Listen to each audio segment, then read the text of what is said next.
ये डिसीजन आपकी पूरी लाइफ बदल सकती है। क्या आपको पता है कि जो लोग अपनी गलतियों से सीखते हैं और जो नहीं सीखते हैं उनके बीच क्या डिफरेंस है? क्या आप लाइफ के चैलेंजेस फेस करने से डरते हो? क्या आप खुद को कमजोर समझते हैं? क्या आप स्ट्रांग बनना चाहते हो और लाइफ की सबसे मुश्किल एक्सपीरियंस से कुछ सीखना चाहते हो? तो this video is for you. आज हम देखेंगे कि ये विनर्स कैसे सोचते हैं, क्या फील करते हैं और कैसे काम करते हैं। विनर के माइंडसेट को समझना आपको वो बेसिक स्किल सीखने में हेल्प करेगा जिससे आप किसी भी चैलेंज को खुद को इम्प्रूव करने की अपॉर्चुनिटी में बदल सकते हैं।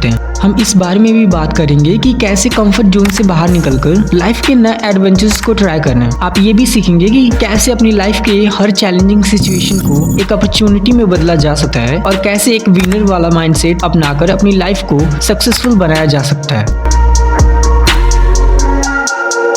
आप हार को कैसे देखते हैं ये डिसाइड करता है कि आपकी मेंटालिटी कैसी है, यानी सक्सेस वाली या फेलियर वाली। ज्यादातर लोग अपनी हार पर डिस्कस करना भी पसंद नहीं करते क्योंकि ये उन्हें अपनी कमजोरियां समझते हैं। एक बार कुछ नया एक्सपीरियंस करने के लिए वो सक्सेस के लिए मेहनत तो करते हैं पर साथ ही फेलियर भी एक्सेप्ट करने के लिए तैयार रहते हैं। जब वे फेल हो जाते हैं तो किसी और चीज की ओर बढ़ जाते हैं। बट सक्सेसफुल लोग ऐसा नहीं करते, वो अपनी हार को अलग नजरिए से देखते हैं। उनका मानना है कि अगर वो फेल भी हो गए तो भी वो कुछ नया ही सीखेंगे।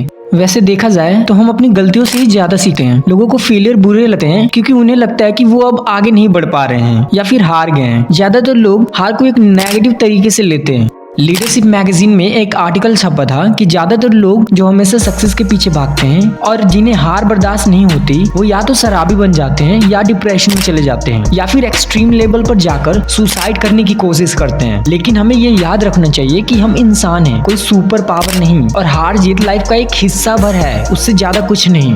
गलती करने से इंसान बदल भी जाता है। आमतौर पर ये चेंज पॉजिटिव होता है लेकिन कई बार ये इंसान को डर और झिझक में फंसा लेता है। हमारे नजरिए के हिसाब से फेलियर हमें पॉजिटिव तरीके से भी इफेक्ट कर सकती है और नेगेटिव तरीके से भी। अगर आप अपनी कमजोरियों को खुद पर हावी होने देंगे तो आपका हाल उस इंसान जैसे हो जाएगी जो एक बॉक्स में बंद होकर रह गया हो और वो अब कुछ कर भी नहीं सकता। लेकिन अगर आप सीखने का और अपनी गलतियों को इम्प्रूव करने का फैसला कर लोगे तो आप अपनी हार को जीत में बदलते हो।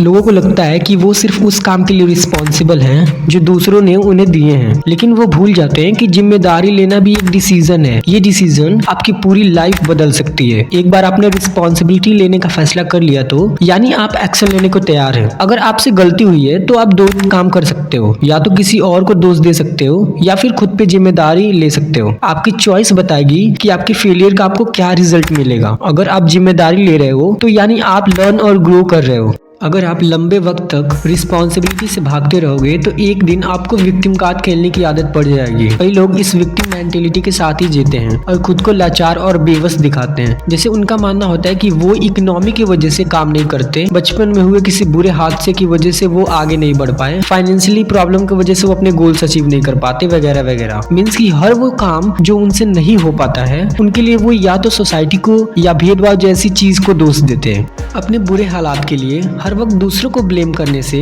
आप उन्हें अपनी लाइफ के कंट्रोल थमा देते हो। इसके अलावा रिस्पॉन्सिबिलिटी लेने से भागोगे तो सीखने और ग्रो करने के मौके खो दोगे, जबकि सक्सेसफुल होने के लिए आपको सीखने और फ्लेक्सिबल बनने की जरूरत होती है। अगर आप गलती करने और उससे सीखने से डरोगे तो कभी भी अपने आप को इम्प्रूव नहीं कर पाओगे।